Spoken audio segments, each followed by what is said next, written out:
Olá a todos, eu hoje quero-vos trazer um tema um pouco complexo, um tema que me pediram.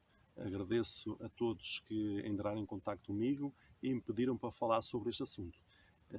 Não desanimo, hoje o vídeo pode ser um pouco mais comprido, mas vamos lá. É interessante. Porque é que é interessante? Porque pode esclarecer alguma coisa na sua vida, mas mais do que isso é que não acreditem em mim só, estudem, porque maldito é o homem que confia no homem.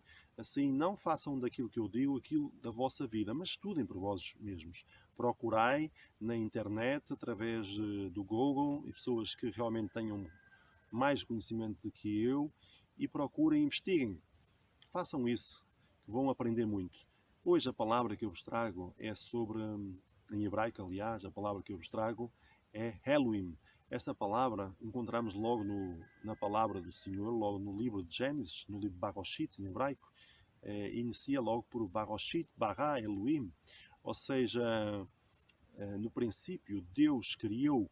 Quando nós vemos aí Deus e depois vimos criou, dá a entender que Deus é singular, mas ao mesmo tempo Elohim não é singular. Então como é que nós fazemos isto?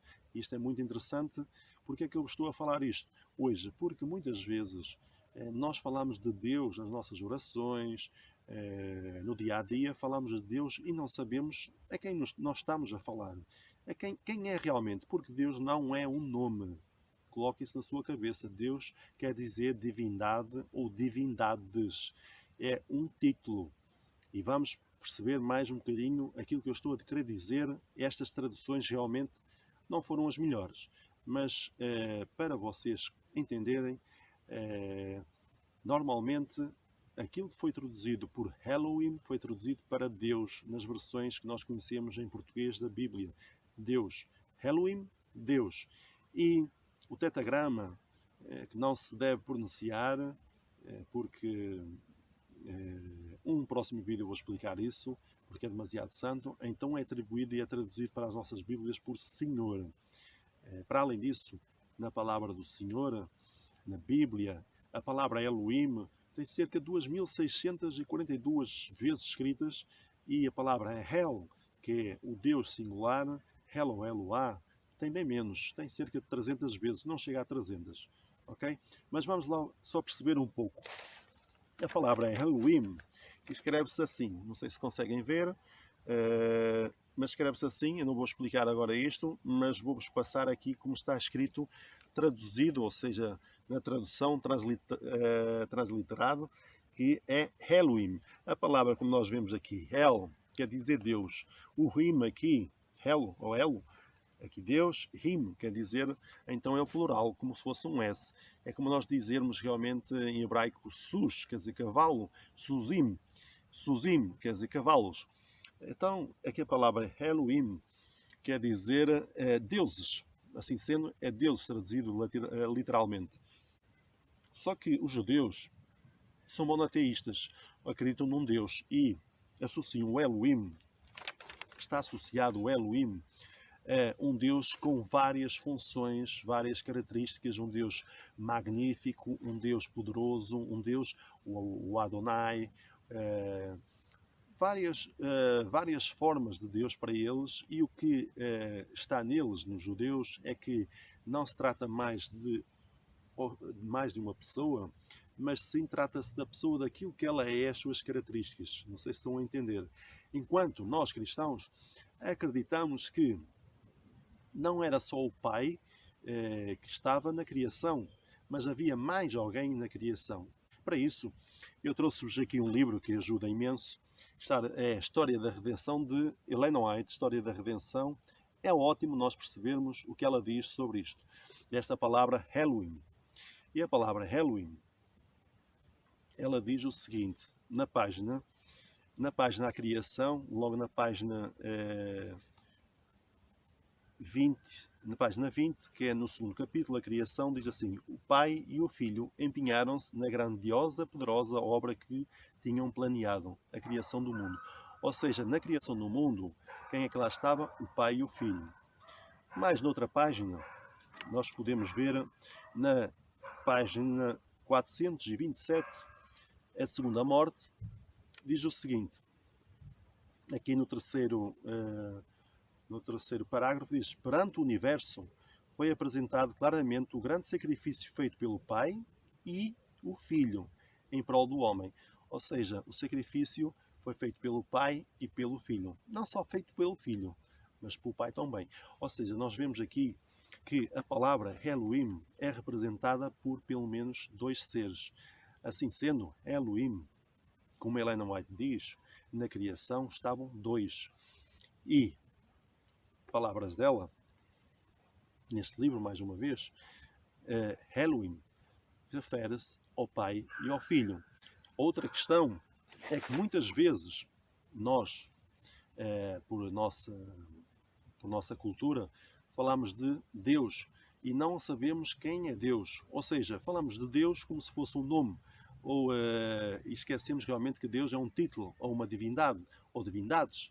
E então erramos muitas vezes, porque Deus, quando referimos aos Deus, estamos a referir a mais de que uma pessoa, mais de que um ser.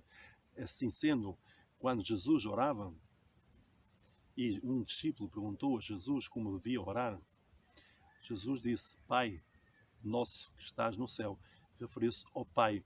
Assim como quando Jesus estava na cruz, ele disse, chamou por Abba, que quer dizer em grego Pai. Amigos, para além disso, aquilo que vos quer dizer é que realmente é muito complexo isto que eu vos trouxe. E só para vocês entenderem, em hebraico, o pai de Jesus, que nós chamamos de Jesus, chamava-se Yosef. Yosef escrevia-se com Y. E hoje o Y transformou-se num J, José. Como é assim? Só para vocês compreenderem ainda mais um pouco, para nós vermos até a que ponto estas modificações, e nós mudamos todas as coisas. Dá-me aqui uma mosca a chatear. Como nós mudamos as coisas, a letra J não existia no alfabeto. E vocês perguntam, então, Idílio, como é que é? Pois não. No hebraico existem 22 consoantes. E no língua portuguesa existem 26, das quais 23 inicialmente, que depois foi acrescentado o K, o W e o Y, que são 26 letras. Assim, não existia nem o J nem o V. Mas eu vou-vos explicar um pouco mais porque é que não havia o V, porque no hebraico só existe uma consoante para o B e para o V. Mas eu quero-vos falar sobre o J, porque o J não existia. O J só apareceu no ano 1525, em que um linguista, um italiano do latim, dividiu o I, que é o iod do grego, dividiu para o I consoante e o I vogal. Havia dois Is, o I vogal e o I consoante. Depois deu sujeitinho e fez aquela pernazinha em baixo para ficar consoante. Esse linguista, que é o Gian Trissino, foi um grande senhor da linguística e fez isso para facilitar a nossa linguagem. Não fiquem admirados, mas Jesus Cristo não era realmente o nome dele, do Filho do Senhor. Assim sendo, quando nós falamos em Cristo, Cristo vem da palavra Cristo, ou seja, quer dizer ungido. E Jesus vem do latim Jesus, como eu já referi não havia J, ou seja, o J é recente, só a partir do século XVI é que aparece o J, e só no século XVII e XVIII é que se começa a introduzir o J. Mas mesmo assim, João Ferreira de Almeida, nós temos várias bíblias que podem baixar na internet, em que aparece lá o livro de Jesus. Jesus em latim e Iossus em grego. Que refere-se a Yeshua, que vem do Y, que passou-se do Y, Yeshua passou-se para o I, o Iod, aquele Iod em hebraico passou para, e do Y passou para, então para o nosso I, e que depois mais tarde o I dividiu-se em dois, como o I consoante e o I vogal, e o I consoante fez uma perninha, e foi criada então uma nova letra, o J. J consoante e o I fica o vogal. Não sei se estão a entender. Para além disso, só para compreender, então Jesus teria o nome Yeshua, que vem de abreviação de Yeshua e por aí fora todos esses nomes, incluindo o nome de José. Estamos a ver que se escreve hoje com J, não existia, vem da palavra Yosef, com Y, Yosef. Mais curioso ainda, para vocês ainda ficarem com isso e entenderem um pouco mais, Maria é um nome completamente inventado romano, que se, por causa da pronúncia, não existe em lado nenhum Maria. O nome de Maria, da mãe de Jesus, como nós conhecemos, chamava-se Miriam. Era o nome dela, assim como a irmã de Moisés. O nome de Maria era Miriam e não Maria. Isto tem a ver com a Igreja Católica e através das traduções da Vulgata, de erros que são comprovados hoje facilmente, erros que têm a ver com a adoração a Maria e não só. Fique só a entender realmente que existem estas traduções que foram feitas, vou chamar de updates, que foram feitas ao longo dos tempos, foram feitas através, por causa da cultura, da mudança da pronúncia, mudança das ideologias, que realmente se mudou muita coisa. Para concluir aquilo que falámos inicialmente sobre a palavra Halloween, o próprio Jesus dá aqui algumas dicas. Dicas quer dizer coisas importantes. Ele disse, e está escrito no livro de João, que no princípio era o Verbo, e o Verbo estava com Deus. Ele estava no princípio com Deus, todas as coisas foram feitas por ele, e sem ele nada que foi feito se fez. E nele estava a vida, e a vida era a luz dos homens. Vamos continuar aqui só para entender. Estava no mundo, ou seja, Jesus estava no mundo e o mundo foi feito por ele e o mundo não o conheceu. O próprio Jesus estava na criação, como nós sabemos. E mais, e o Verbo se fez carne, ou seja, Jesus se fez carne e habitou entre nós e vimos a sua glória como a glória do unigênito do Pai, cheio de graça e de verdade. Para terminar, Paulo, prestando testemunho de Jesus, disse ele, porque nele foram criadas todas as coisas que há nos céus e na terra, visíveis e invisíveis, sejam tronos, sejam dominações, sejam principados, sejam potestades, tudo foi criado por ele e para ele. Ou seja, como nós vemos, o próprio Pai e o Filho tiveram na criação de todas as coisas. Eles dois, é por isso que a palavra no início aparece Halloween.